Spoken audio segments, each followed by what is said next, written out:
기도하심으로 교회학교 교사 헌신 예배를 드리겠습니다. 하나님은 영이시니 예배하는 자가 영과 진리로 예배할지니라. 사랑의 하나님 감사합니다. 이 시간 교사 헌신 예배를 드립니다. 이 예배를 기뻐 받아 주시옵소서.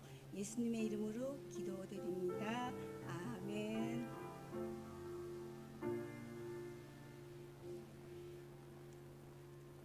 찬송가 183장입니다.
주실 줄 믿습니다.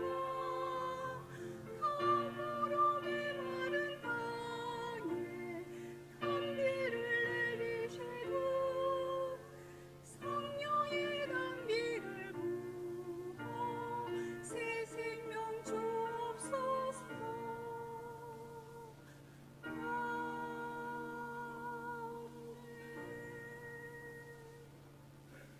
이 시간 기도는 이승옥 이치부 부장님께서 해주시겠습니다.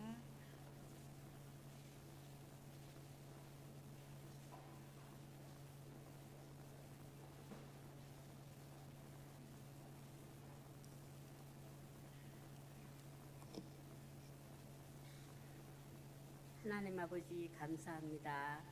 이 시간 교회학교 교사 헌신 예배를 주님 앞에 드리게 하시니 감사합니다. 주님께서 부족한 저희들에게 귀한 직분을 주셨지만 그 직분에 소홀했던 우리들의 부족함을 용서해 주시옵소서.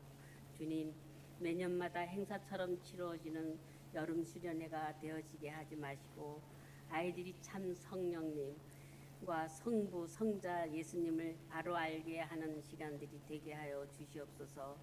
그래서 성령의 열매를 맺는 이들이 잘 성장하여 주님의 나라를 더욱 크게 세워나가는 역사를 허락하여 주시옵소서.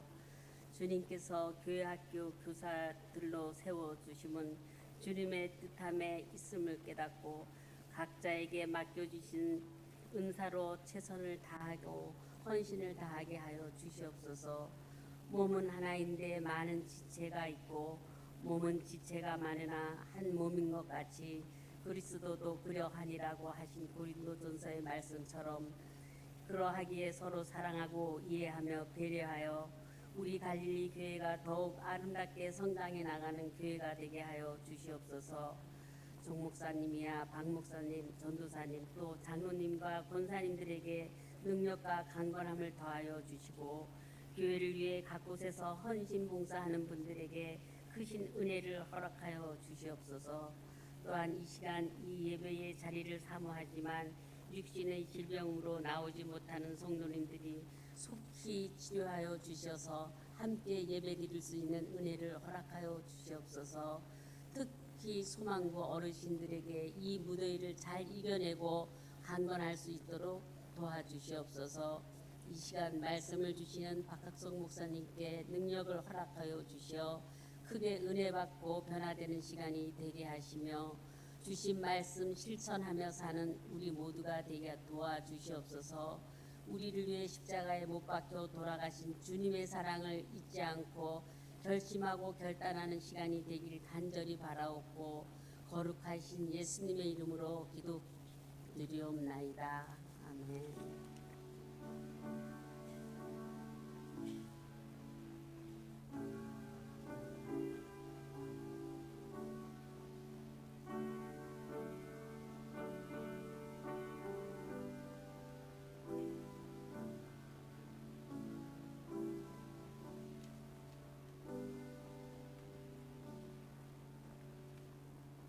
이 시간 성경 봉독은 대학 청년부 부차장님이신 김정수 원사님이 해주시고요. 그 다음에 교회학교 선생님들의 특성이 있겠습니다.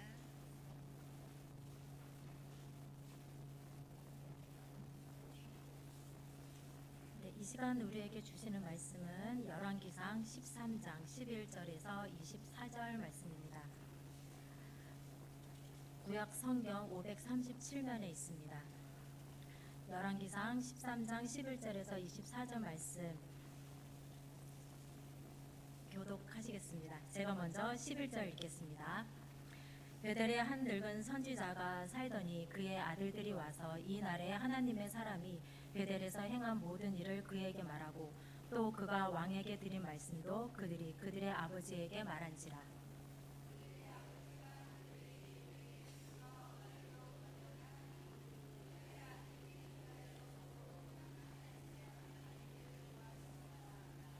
그가 그의 아들들에게 이르되 나를 위하여 나귀의 안장을 지우라. 그들이 나귀의 안장을 지우니 그가 타고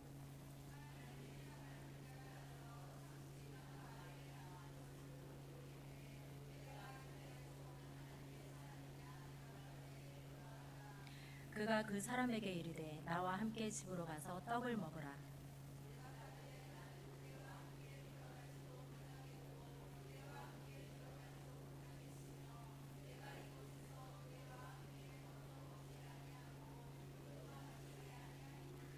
이는 여호와의 말씀이 내게 이르시기를 네가 거기서 떡도 먹지 말고 물도 마시지 말며 또 네가 오던 길로 되돌아가지도 말라 하셨음이로다.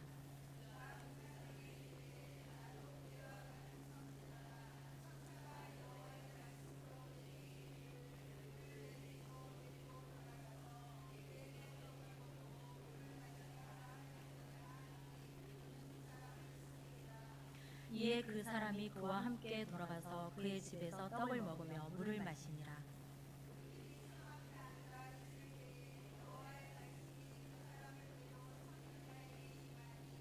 그가 유다에서부터 온 하나님의 사람을 향하여 외쳐 이르되 여호와의 말씀에 네가 여호와의 말씀을 어기며 내 하나님 여호와께서 내게 내리신 명령을 지키지 아니하고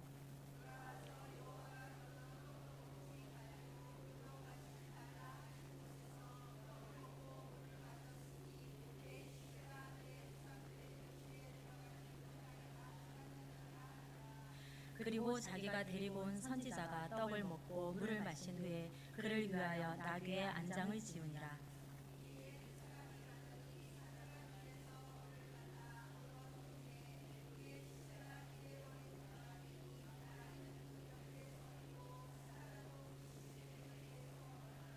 아멘.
박각성 목사님 나오셔서 말씀해 주시겠습니다.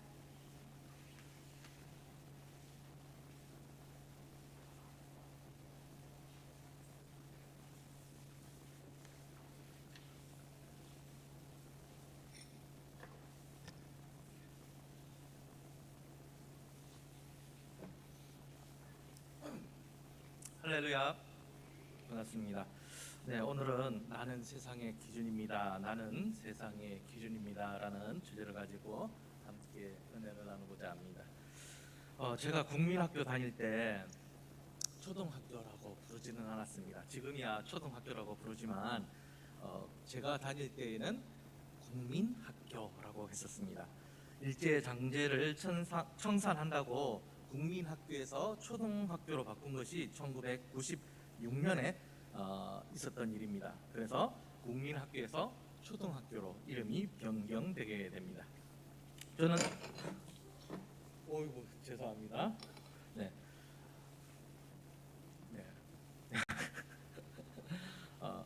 저는 초등학교 다닐 때 항상 월요일 첫 시간은 교장 선생님의 훈시 말씀이 있었습니다. 들어야 했었습니다. 지금은 교장 선생님의 훈시가 있는지 잘 모르겠습니다. 항상 어떤 말씀을 하셨는데 하나도 기억에 나지 않습니다. 항상 지루하고 졸립다라고 생각했던 것 같습니다. 그 당시에는 체육관이 없었습니다. 체육관이 없어서 항상 운동장에서 교장 선생님의 훈시를 들어야 했는데 운동장에 항상 반별로 모였습니다. 맨 앞에 중앙에 한 명은 기준이 되었습니다. 선생님께서 너 기준이라고 지명을 하면 지명받은 학생은 오른손을 들고 기준이라고 소리를 쳤습니다. 다들 기억하시죠? 네, 기준이라고 소리를 쳤습니다. 그럼 그 기준을 중심으로 좌우 앞뒤로 퍼지면서 왼손을 펴고 머리를 좌우로 보면서 발을 굴려서 오와 열을 맞췄습니다. 그것을 2번, 3번 하고 나면 운동장에는 오와 열이 맞는 줄이 생겼습니다. 차렷, 열중샷 이것도 몇 번이나 했는지 모릅니다. 몇 번을 하고 나서 마지막으로 열중샷 하고 나서 교장 선생님의 훈시를 들을 수 있었습니다. 그런데요, 선생님께서 정해주신 기준은 절대로 움직이면 안 됩니다. 왜냐하면 기준이 움직이면 기준을 중심으로 모두가 움직여지고 모든 오와 열이 틀어지게 되기 때문입니다. 그래서 가장 중요한 것은 누구냐? 기준이 되는 사람입니다. 기준은 그 자리에서 절대로 움직이면 안 됩니다. 움직이지 않는 것이 사명입니다. 자신을 기준으로 움직이지 않음으로써 오와 열이 맞도록 도와주는 역할을 하는 것이 기준하는 사람의 사명입니다. 기준을 중심으로 오와 열을 맞췄는데 만약 기준이 중간에 움직여버리면 여러분 어떻게 될까요? 기준이 움직여버리면 중간에 오와 열이 다 틀어지기 때문에 다시 오와 열이 맞추어질 수 있도록 여러 번 다시 반복해야 됩니다. 그러기에 기준이 되는 사람은 힘들어도 더워도 추워도 절대로 몸이 간지러워도 움직이면 안 됩니다. 그래야 다른 사람을 도울 수 있는 기준점이 될 수 있는 겁니다. 그리스도인들도 기준이 분명하게 여러분 있습니다. 내 마음대로 내가 하고 싶은 대로 행동하고 말하는 것이 아니라 기준이 있다라는 것입니다. 그 기준은 바로 우리가 알고 있는 성경입니다. 성경이 그리스도인들의 기준이 되어야 합니다. 성경은 우리가 어떻게 말해야 하는지, 어떻게 행동해야 되는지, 어떻게 하나님을 섬겨야 하며 어떻게 사람과 사람 사이에 평화를 누릴 수 있는지 기록되어 있다라는 것입니다. 또 성경이 좋은 이유는 그 기준이 되는 삶이 성경 안에 인물로 나타난다라는 것입니다. 다시 말해 성경을 읽으면서 기준이 되는 사람, 기준이 되는 사람의 삶을 보고 내가 따라갈 수 있는 그 기준을 성경을 통해서 볼 수 있다라는 것입니다. 그래서 성경은 시편 119편 105절에 주의 말씀은 내 발의 등이요 내 길의 빛이니이다라고 시편 기자는 기록하고 있는 것입니다. 성경은 여러분 좋은 말씀에서 끝나지 않습니다. 성경은 율법 기록으로 끝나지 않습니다. 성경은 율법을 지키지 않음으로 심판받는 것으로 끝나지 않습니다. 성경은 율법을 사랑으로 기록하고 있고 이 사랑의 율법이 신약에 와서는 자유의 율법으로 사랑을 실천하라고 가르쳐주고 있는 것입니다. 가장 중요한 기준은 성경을 통해서 배우고 익히고 행할 수 있도록 성경은 우리를 돕고 있는 것입니다. 마태복음 28장 20절에 이렇게 말씀합니다. 내가 너희에게 분부한 모든 것을 가르쳐 지키게 하라. 볼지어다 내가 세상 끝날까지 너희와 항상 함께 있으리라 하시니라 라고 말씀하고 있습니다. 뿐만 아니라 구약 성경 신명기 5장 31절에 또 이렇게 말씀합니다. 내가 모든 명령과 구례와 법도를 내게 이르리니 너는 그것을 그들에게 가르쳐서 내가 그들에게 기업으로 주는 땅에서 그들에게 이것을 행하게 하라 하셨나니 라고 말씀하고 있습니다. 즉 구약과 신약 둘 다 하나님의 말씀을 가르쳐 지키게 하고 행하라라고 말씀하고 있는 겁니다. 즉 성경이 기준이라는 겁니다. 구약 시대도 성경이 기준이고 신약 시대도 성경이 기준입니다. 성경이 나의 삶의 기준이 된 다음에는 배운 사람이 어떻게 될까요? 다시 그 기준이 됩니다. 기준이 된 사람이 다른 사람을 가르쳐주고 기준이 될 수 있도록 도와줘야 합니다. 성경 인물을 통해서 누가 그 기준을 잘 감당했는지 잘 감당하지 못했는지 우리 함께 알아보고자 합니다. 첫 번째, 사울입니다. 여러분 사울 잘 아시고 계시죠? 잘 아시죠? 네. 근데 우리는 사울을 잘 알지만 물론 100% 사울을 우리는 알 수가 없습니다. 동의하시나요? 네. 100% 알 수 없습니다.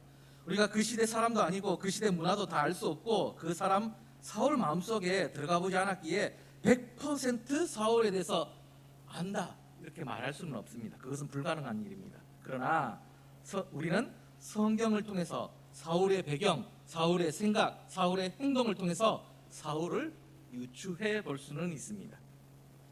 성경을 통해서 사울을 유추해 보면 사울은 분명히 한 가지가 있습니다. 뭐냐? 은혜를 받은 자라라는 사실입니다. 사울은 베냐민 지파 기스의 아들로 태어나 힘없는 지파의 자손이었습니다. 베냐민 지파는 사사 시대 때 기브와 불량배편에 서서 이스라엘의 나머지 지파와 대적하여 싸우다가 진멸 직전까지 가게 되었습니다. 그러다 장로들이 깨닫게 됩니다. 장로들이 말하길 사사기 21장에 600명 남은 베냐민 지파 사람들을 살려주기로 결정합니다. 왜냐하면 하나님이 택하신 야곱의 후손들 중에 막내 아들 베냐민 지파였고 또 그 한 지파가 사라지면 안 되기 때문입니다. 그런데 이런 힘없는 600명밖에 남지 않은 지파 베냐민 지파에서 하나님은 사무엘을 통해 사울에게 기름을 붓고 이스라엘의 초대 왕으로 세우셨습니다. 아무리 인구수가 많고 힘있고 정치력이 있는 지파라 하더라도 하나님께서 선택하셨으면 따라가야 하는 것이 이스라엘 백성의 백성이어야 합니다. 하지만 이스라엘 백성들 중에는 인정하지 않는 자들이 있었습니다. 그 뒷배경을 보고 어떻게 베냐민 지파 사울이 이끌 수 있냐라는 것입니다. 왜요? 정치력이 없었거든요. 인구가 작았거든요. 그러니까 힘이 없다라고 생각했었습니다. 당연하죠. 인구가 곧 힘이었던 시대였습니다. 지파가 힘이 있는 지파가 아니라 힘이 없는 지파, 정치력이 없는 지파라고 뒤에서 헌담하고 자질이 없다 숭거립니다. 그러나 하나님은 암몬 사람 나스가 쳐들어왔을 때 하나님의 영이 사울에게 감동되어 전쟁을 이기게 하심으로 사울을 이스라엘의 초대 왕으로 세워 주셨습니다. 전쟁을 통해서 하나님이 사울 왕을 높여 주셨습니다.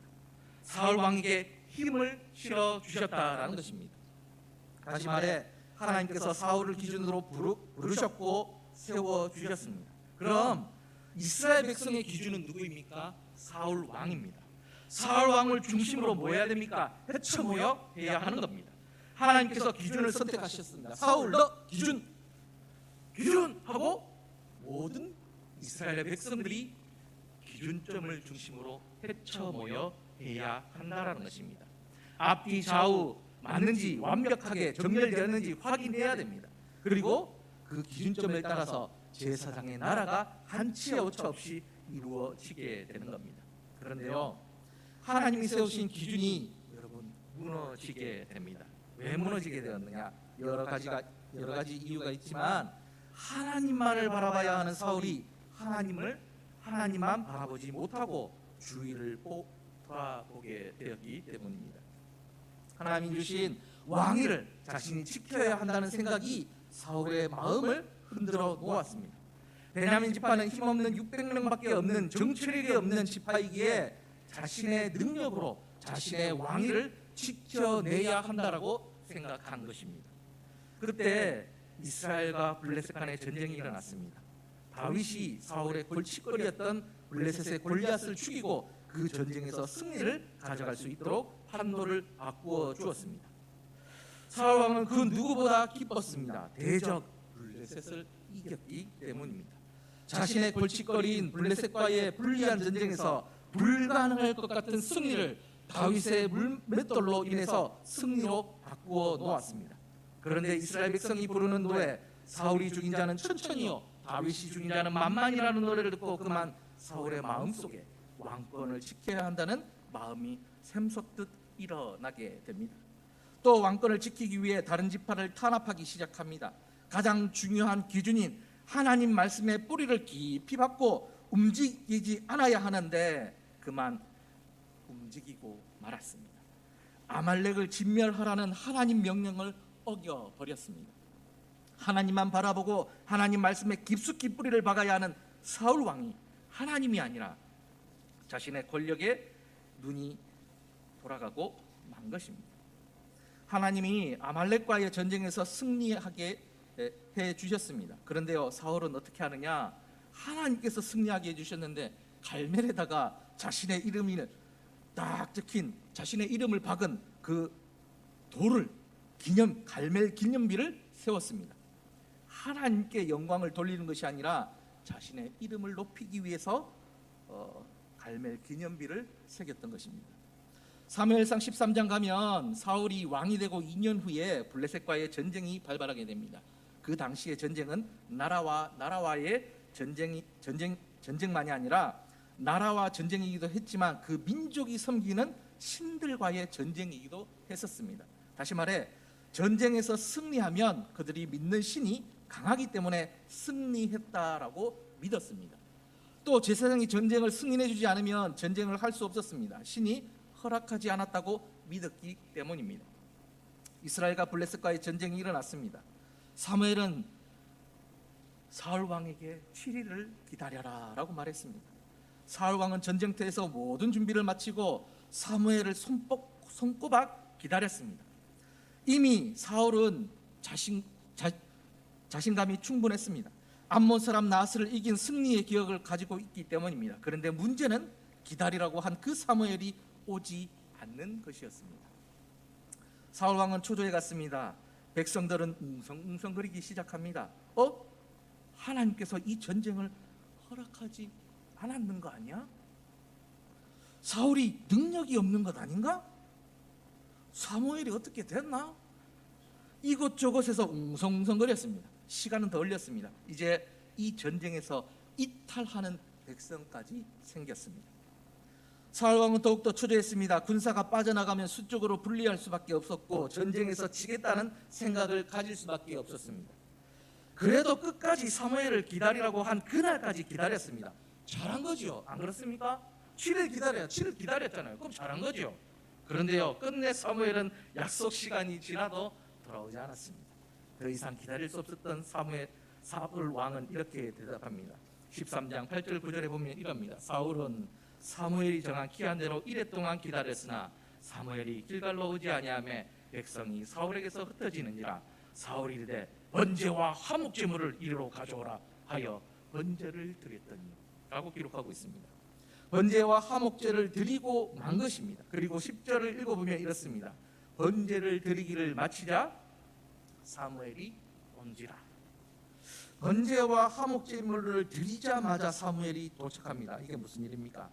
조금만 더 기다렸으면 사무엘이 왔을 것이고 사무엘이 하나님께 제사를 드렸을 것이다 라고 여러분 생각하십니까? 어떻습니까? 그렇지 않습니다. 그렇지 않아요. 아니요, 그렇지 않습니다. 무슨 말이냐? 하나님이 사울 왕의 믿음을 보시기 위해 시험한 겁니다. 블레셋 군대가 눈앞에 있고 사무엘은 오지 않고 백성은 흩어져도 끝까지 하나님을 믿고 의지하고 있는지 보는 겁니다.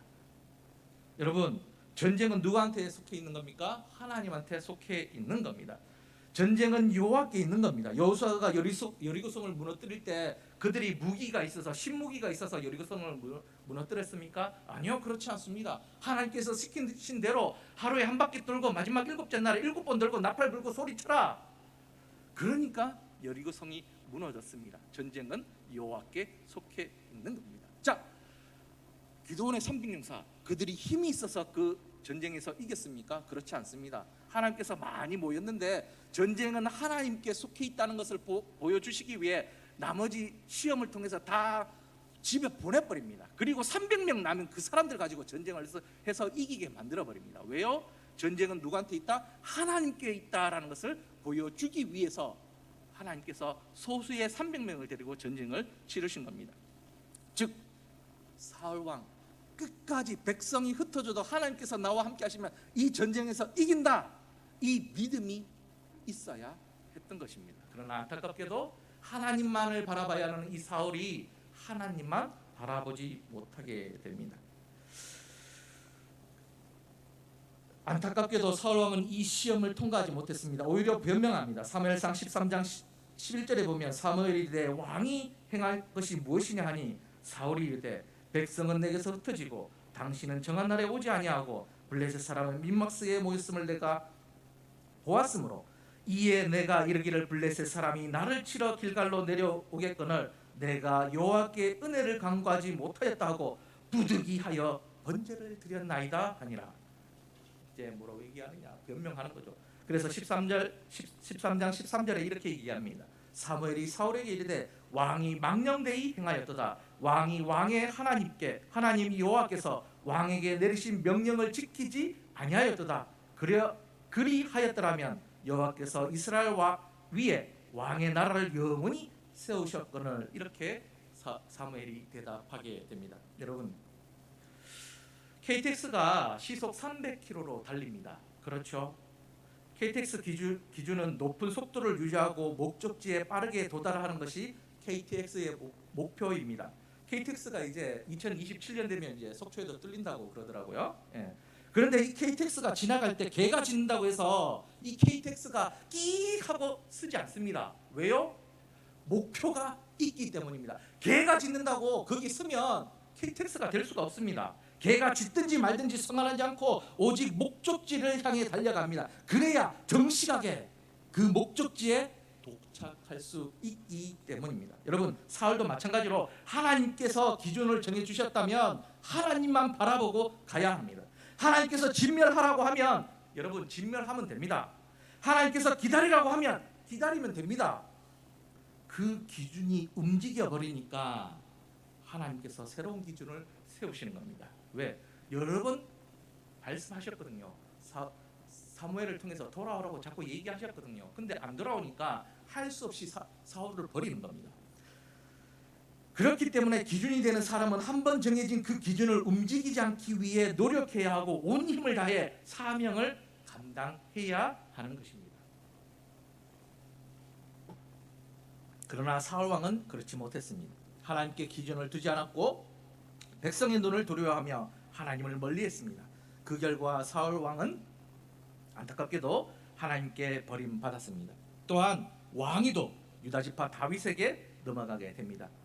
기준은 흔들리지 않는 나무 같은 사람이 되어야 한다라는 것입니다. 두 번째 인물입니다.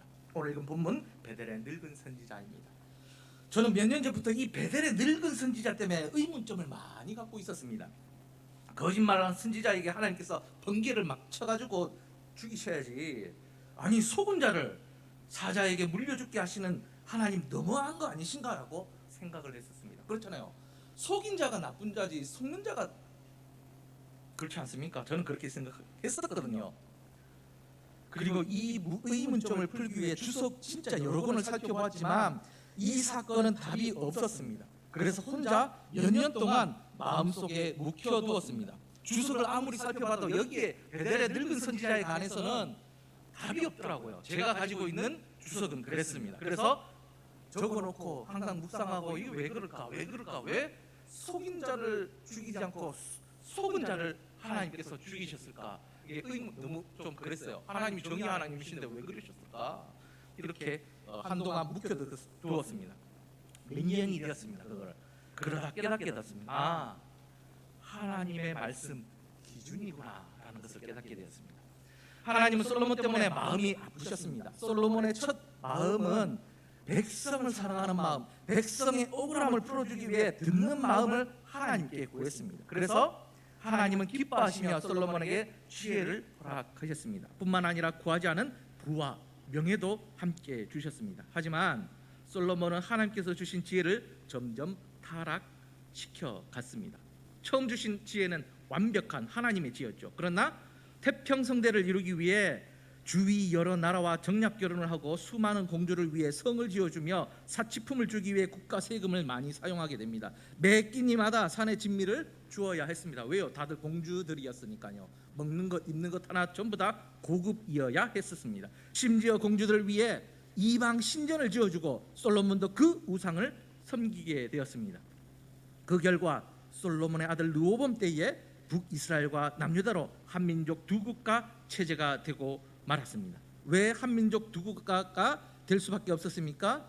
솔로몬의 기준이 흔들렸기 때문입니다. 왜? 하나님만 바라보고 살아갔어야 됐거든요. 정략 결혼을 한 것이 아니라 태평성대를 이룬 것은 하나님에게 있다. 하나님만 믿고 바라보고 가야 되는데 그것이 아니라 여러 나라들과 공주들과 결혼하면 그 아버지 되는 왕들이 쳐들어오지 않겠지, 태평성대를 이룰 수 있겠지 라고 생각을 한 겁니다. 그래서 기준이 흔들려 버리니까 우상의 소굴이 될 수밖에 없었던 겁니다. 그 결과 솔로몬의 아들 르호보암 때에 북이스라엘로 남유다로 이렇게 한민족 두 국가가 될 수밖에 없었습니다. 그런데 문제는 여로보암이었습니다. 여러분, 여로보암이 처음 북이스라엘 왕이 될 때 하나님께서 여로보암에게 약속해 주신 것이 있었습니다. 뭐냐? 하나님의 말씀, 이 기준을 잘 지키면 북이스라엘 왕위를 영원히 주시겠다고 약속하셨습니다. 뭡니까? 다윗하고 똑같은 겁니다.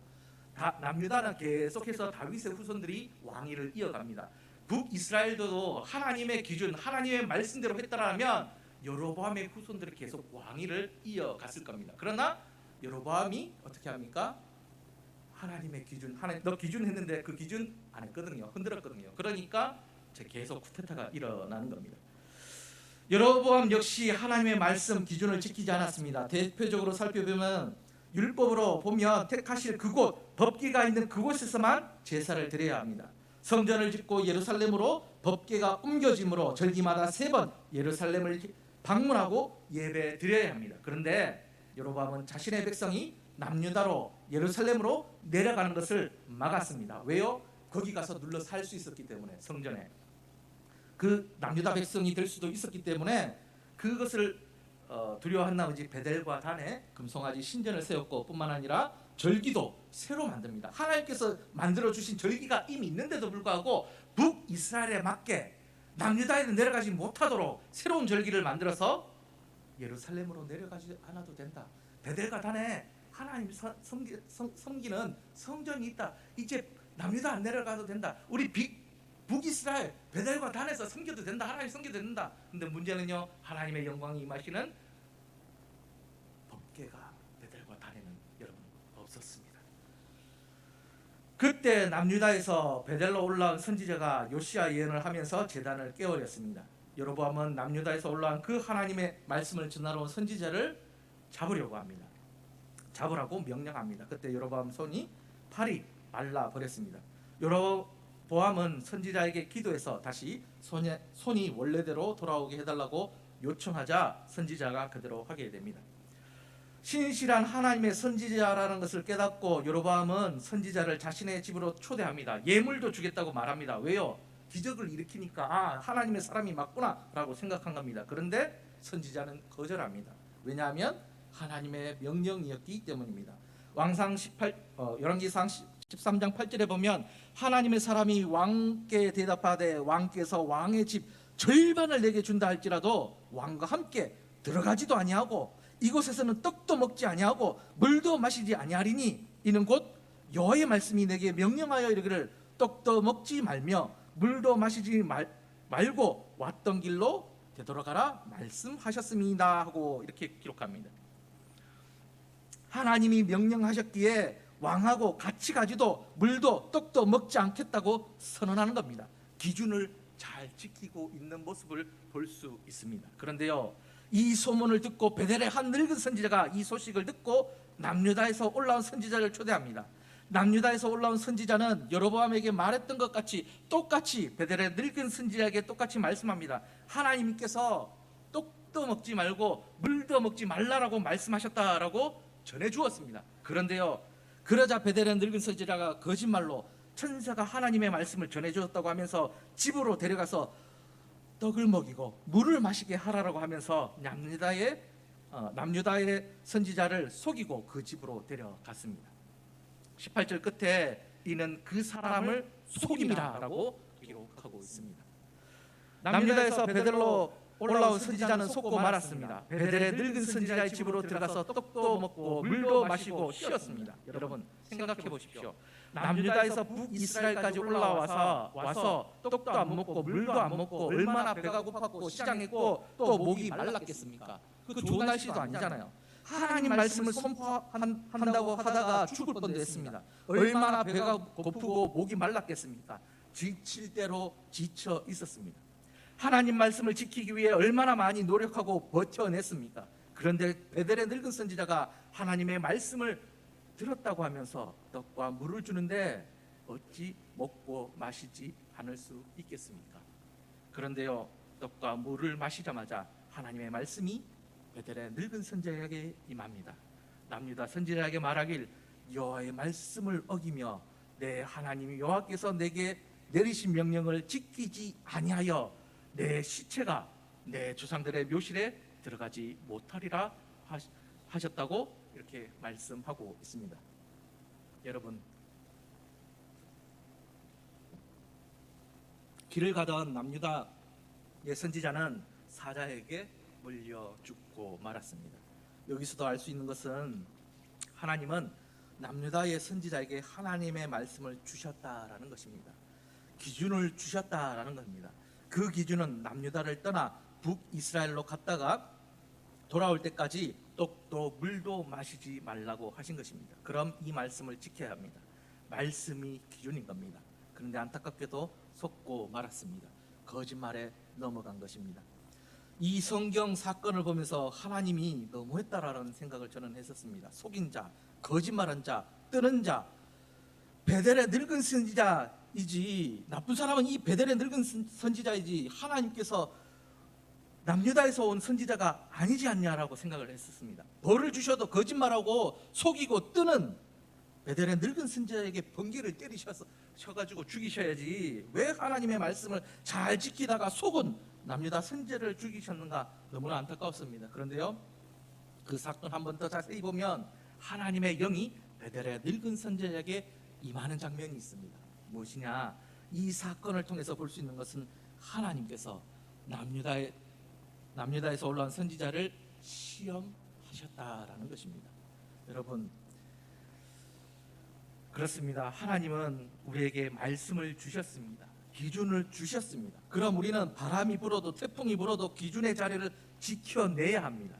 왜냐하면 기준이 흔들려 버리면 앞뒤 좌우 모든 사람이 뒤틀려 버리기 때문입니다. 오와 열이 맞을 수 없기 때문입니다. 그래서 기준은 중요하고 움직이지 않아야 하는 큰 고통이 있는 사명의 자리라는 것입니다. 교회 교사 선생님 여러분들은 하나님께서 교회 학교 교사로, 청년부 교사로, 청소년부 교사로 기준으로 불러주신 여러분 선생님입니다. 선생님이 흔들리면 교회 학교 아이들이 흔들릴 수밖에 없습니다. 그래서 교회 학교 선생님들은 여러분 매우 중요합니다. 하나님께서 부르신 교사라는 사명을 주시며 기준으로 여러분들을 부르셨다는 이 사명을 잊지 않아야 됩니다. 제가 목사가 됐지만 저도 교회학교 선생님들 기억하는 몇몇 분들이 있거든요. 근데 그게 언제 생각나는지 아십니까? 그 당시에는 생각이 안 나요. 그 당시에는 그 교사 선생님의 사랑을 몰라요. 근데 인생을 살다가 보면 사회생활을 하다가 문득 어느 날 밤 외로운 밤 1시, 2시 그때쯤 뭐 다른 시간대가 될 수도 있죠. 그때 내가 교회를 다녔었는데 내가 그 교회학교 선생 이름을 기억하는데 그 선생님이 하나님 말씀을 지키기 위해 부단히 노력하셨는데 지금은 잘 계시나? 라고 떠오른다는 것이죠. 제가 실질적으로 그렇습니다. 다 커가지고 한 30살 넘어갔고 생각이 나더라고. 지금은 생각이 안 돼요. 이게 답이 없습니다. 근데요, 다 보고 있어요. 우리 아이들이 우리 선생님을 다 보고 있어요. 어떻게 해요? 안 보는 것 같아도 다 보고 있고 어느 날 문득 생각이 나요. 그 선생님 사랑을 많이 주셨는데, 그 선생님 하나님 말씀 잘 지켰는데, 그 선생님 저 기억하고 있거든요. 전도사님 김인혜 전도사님이라고 기억하고 있습니다. 이름도 안 잊어먹고 얼굴도 안 잊어먹습니다. 근데 어디 있는지는 몰라요. 대부분이셨는데. 그렇습니다. 교사 선생님들은 하나님이 부르신 기준입니다. 그 기준 하면 여러분 하나님 말씀에 뿌리를 받고 흔들리지 말아야 됩니다. 그런데 여러분이 흔들리잖아요. 그럼 아이들이요 흔들려요. 선생님, 교사 선생님도 뭐 주일 띵가 먹던데. 그렇다니까요. 근데 저도 안 그러려고 되게 노력해요. 책 봐라. 근데 제가 책 보여주는 모습을 보여줘요. 왜? 제 때는 아버지가 책 보라 해놓고 자기는 책을 안 봤거든요. 그 막 화가 났었거든요. 그게 기억이 되니까 내가 먼저 책을 보고 책을 보라고 얘기를 하면 내가 먼저 하나님 사람으로서 사는 모습을 보여줘야 되는 거예요. 그래야 아이들이 여러분의 뒷모습을 보고 따라가는 겁니다. 여러분이 뒷모습이 흐트러졌잖아요. 그럼 아이들도 흐트러질 수밖에 없습니다. 그래서 교사 선생님 여러분, 하나님 말씀에 든든히 뿌리를 받고 그 기준점을 움직이지 않고 버텨내시는 우리 교사 선생님 되시길 주님의 이름으로 부탁을 드립니다. 우리 교사 선생님뿐만 아니라 우리 한국에 다니는 교회 모든 성도들도 똑같습니다. 왜요? 하나님은 여러분들을 세상의 기준으로 부르신 여러분이기 때문입니다. 속초 갈릴리 교회 다니는 성도 한 사람 너 기준이라고 말씀해 주시는 거예요. 그러면 기준하고 하나님 말씀에 뿌리를 받고 여러분 움직이지 말아야 됩니다. 어떠한 일이 와서 하나님 말씀이 진리라는 것을 믿고 나아가야 됩니다. 그런데 흔들리는 사람이 많아요.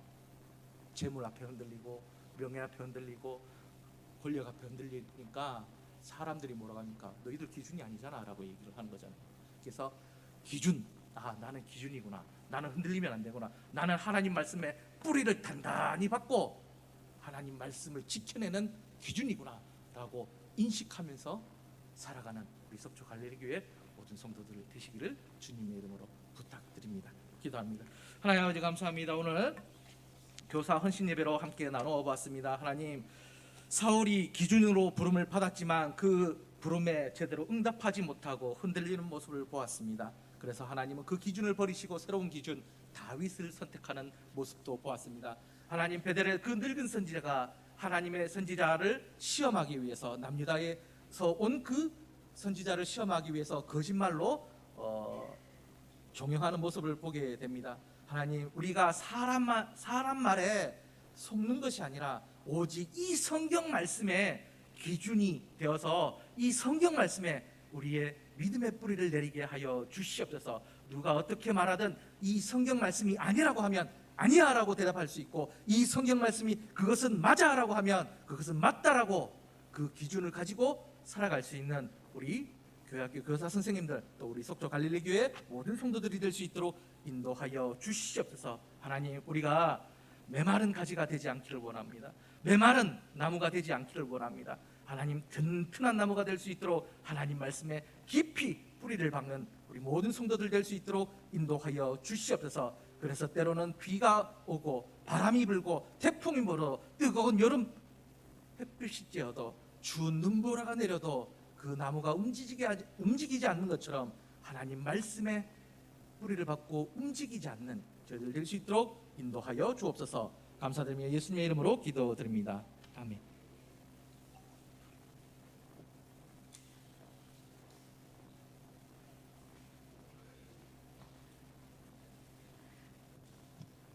찬송가 218장 부르면서 봉헌하시겠습니다. 그리고 후에 기도는 아동부 부장님이신 강영화 부장님께서 기도해 주시겠습니다.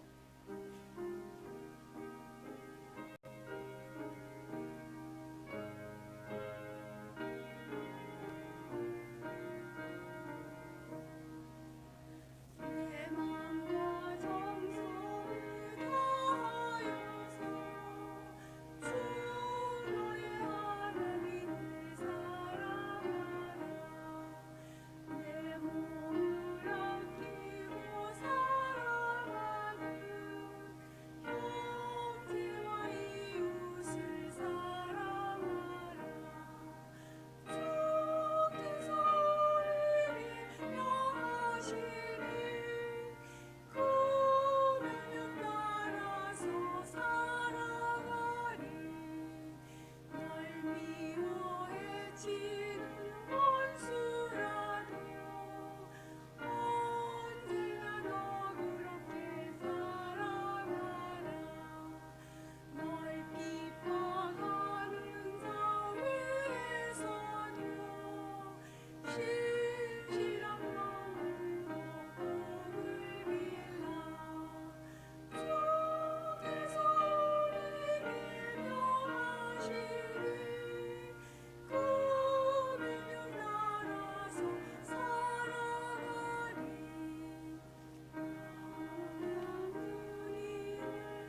우리를 멀리하고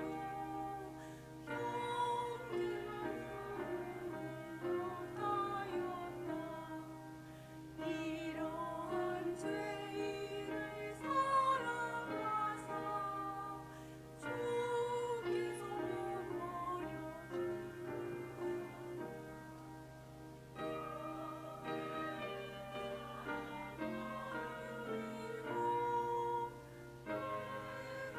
나와 충성하리.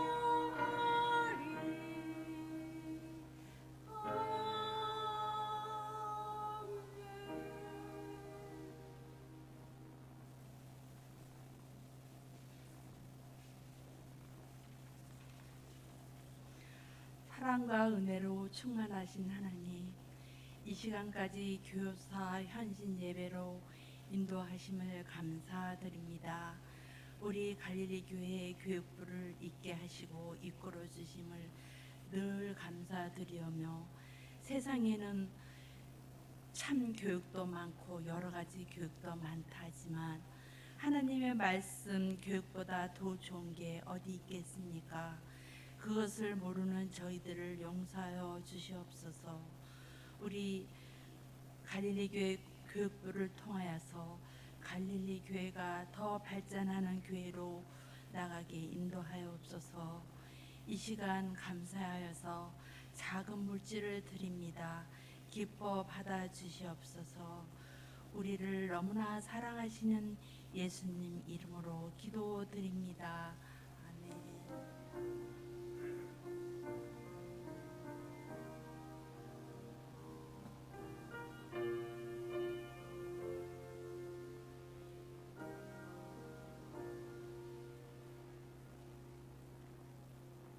네, 교회 소식은 주보를 참조하시기 바랍니다. 찬송가 204장 부르신 후에 박학성 목사님 축도로 교회학교 교사 헌신 예배를 마치겠습니다.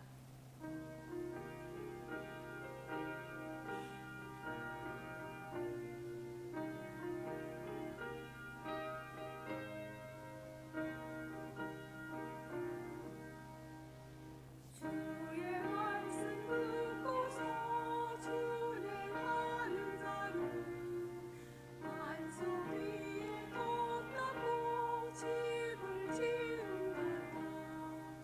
비가 오고 가며 바람 부딪혀도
이제는 우리 주 예수 그리스도의 은혜와 하나님의 극진하신 사랑과 성령님의 교통 역사 충만하심이 이제 하나님의 말씀에 뿌리를 받고 흔들리지 않는 나무가 되며 기준이 되기를 다짐하는 우리 교사 선생님들 머리머리 위에 또 속초 갈릴리 교회 성도들 머리머리 위에 이제부터 영원토록 함께 하시기를 간절히 축원하옵나이다.